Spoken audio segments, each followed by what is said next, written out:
Welcome to channel एडोनेटिक। और आज के वीडियोस में हम लोग डिस्कस करेंगे रो बेस्ड पजल, जिसमें कि फर्स्ट ऑफ ऑल में एक ही डायरेक्शन में रहता है, नॉर्थ डायरेक्शन में, और सेकेंड वीडियोस में हम लोग डिस्कस करेंगे साउथ डायरेक्शन पे, और फिर थर्ड वीडियोस में हम लोग डिस्कस करेंगे certain number of people sitting in a row, जो कि बैंकिंग एग्जामों पॉइंट व्यू से बहुत ही इंपॉर्टेंट है और एसएससी एग्जाम में भी ये क्वेश्चन जनरली देखा जाता है। तो क्वेश्चन है 10% P Q R S T U V W X and Y are sitting in a bench facing north. R sits second to the left of V and third to the right of T. W sits fifth to the right of the one who sit near to R. The number of persons sit between T and U is same as the number of persons sit between Q and U. इस line का मतलब ये होगा कि T और U के बीच में जितने नंबर ऑफ पर्सन बैठे हुए हैं उतने सेम रहने चाहिए Q और U के बीच में। इसमें ऐसा भी हो सकता है कि T और U के बीच में कोई नहीं बैठा हो और Q और U के बीच में भी कोई ना बैठा हो, क्योंकि अगर ये स्टेटमेंट भी रहते हैं तो ये फॉलो तो कर रहा है, क्योंकि ये दोनों के बीच में भी कोई नहीं बैठा और ये दोनों के बीच में भी कोई नहीं बैठा हुआ है। नेक्स्ट लाइन है Q is neither at any end of the row nor near to R। मतलब Q रो के दोनों एंड पे नहीं बैठा है और ना ही R के नेवर में बैठा है। Two vowel named person are not near to each other. S is immediate near to V and X. Y is not sitting immediate left of R. तो जो हम लोग पैटर्न फॉलो करते हैं पजल को सॉल्व करने के लिए, तो पहला पॉइंट है वो स्टेटमेंट पिक करेंगे जिसका प्लेस डिफाइन हो। दूसरा, जो एड्रेस कर रहा हो दूसरे एलिमेंट को। और फिर तीसरे में है निगेटिव स्टेटमेंट। तो देखिए, फर्स्ट ऑफ जो लाइन है, R seat second to the left of V and third to the right of T। और जितने भी स्टेटमेंट में है उस स्टेटमेंट को हम फर्स्ट ऑफ ऑल नहीं ले सकते हैं, क्योंकि उसमें कंफर्म नहीं हो रहा, लेकिन इस लाइन पे कुछ तो क्लियर हो रहा है। तो फर्स्ट पॉइंट लेते हैं, R seat second to the left of V and third to right of T। और फिर क्या लाइन है, W seats fifth to the right of one of who seats near to R। क्योंकि R भी ये address कर रहा है, W seats fifth to right of the one who sit near to R। अब पहले रो में कितने पर्सन बैठे हुए हैं, 10, और सभी का डायरेक्शन किधर है, नॉर्थ के इधर। First, second, third, fourth, fifth, sixth, 7, 8, 9, 10। अब इस स्टेटमेंट से क्या पता चल रहा है कि R जो है वो सेकेंड लेफ्ट बैठा है V के एंड T के थर्ड राइट में बैठा है। तो T का प्लेस कहाँ होगा, लेफ्ट एंड में होगा, एक्सट्रीम लेफ्ट एंड में, क्योंकि राइट एंड में अगर करता है तो, और फेस डायरेक्शन किधर किया हुआ है, नॉर्थ। अगर हम यहाँ पे बैठाते हैं टी पे, तो नॉर्थ पे अगर फेस डायरेक्शन किया हुआ तो इधर तो कोई प्लेस ही नहीं है, तो ये एक्सट्रीम लेफ्ट में बैठेगा। अब आर का पोजीशन कहाँ पे हो जाएगा, sorry, R sits second to the left of V and third to the right of T. तो first, second, third, are position यहाँ पे ऑक्यूपाइड होगा। और आर कहाँ पे बैठा हुआ है, वी का सेकेंड लेफ्ट में। तो वी अगर यहाँ पे फेस है, नॉर्थ डायरेक्शन है, तो इसका राइट इधर हो जाएगा और लेफ्ट इधर हो जाएगा, तो आर का प्लेस यहाँ पे रहेगा। अब नेक्स्ट स्टेटमेंट क्या है, W seats fifth to the right of the one who seats near to R। अब अगर नियर टू R मतलब दोनों R का दोनों इमीडिएट नाइबर, और W है वो फिफ्थ बैठा है राइट का, R का दोनों नाइबर के बीच में। मतलब R के बगल में जो दोनों बैठे हुए हैं, कंफर्म नहीं है कि किसके राइट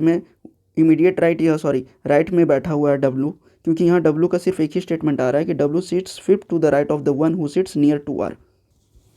तो यहाँ पे तो ये भी पॉइंट हम पिक कर सकते हैं, क्योंकि ये भी तो नियर टू R है और यहाँ पे भी जो प्लेस होगा वो भी नियर टू R है। तो यहाँ पे दो पॉसिबिलिटी आएगा।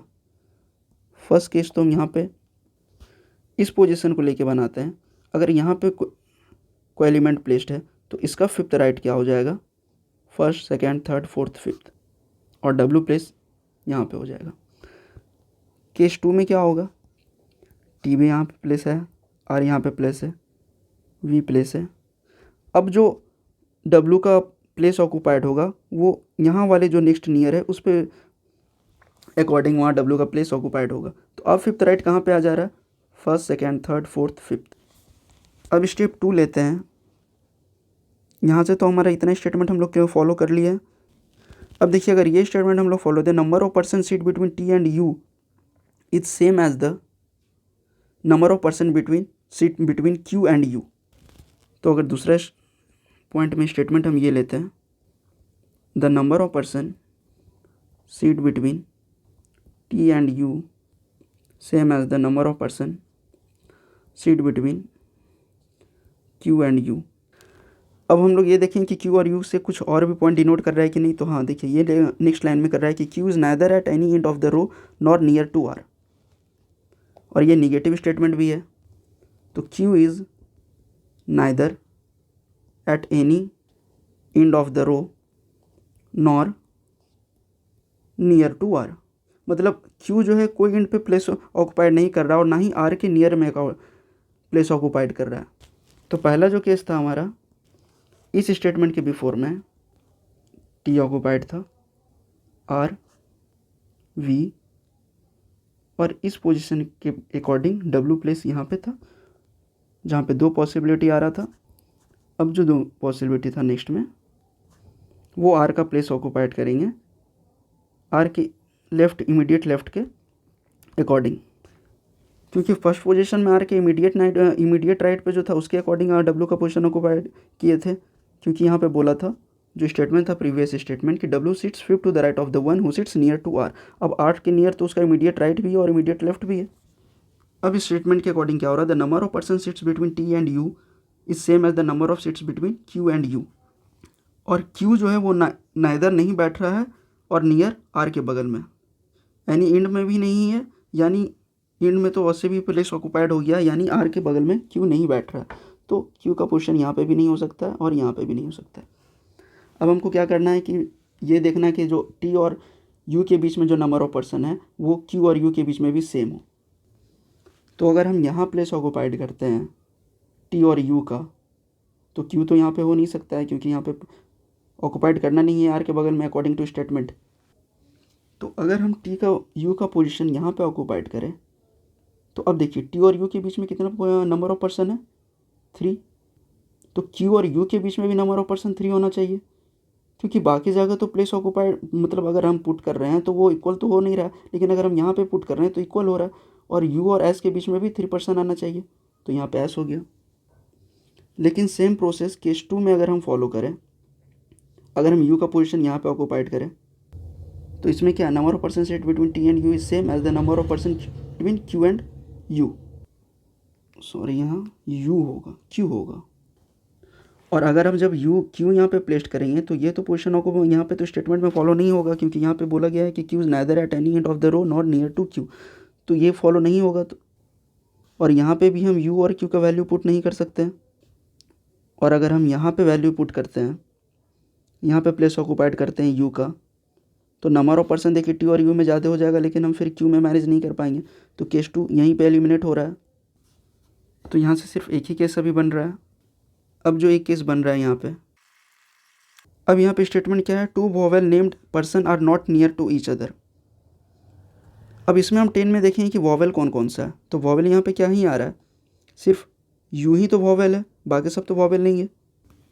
तो इस स्टेटमेंट का उतना यहाँ पे मतलब नहीं रह जाता है, क्योंकि अगर यहाँ पे एक वोवेल रहता तो हमें और कंडीशन यहाँ पे मैच करना पड़ता, तो यहाँ पे एक और वोवेल है ही नहीं, और यहाँ पे बोल रहा है स्टेटमेंट में कि अगर जो 2 वोवेल है वो एक साथ नहीं बैठ सकते।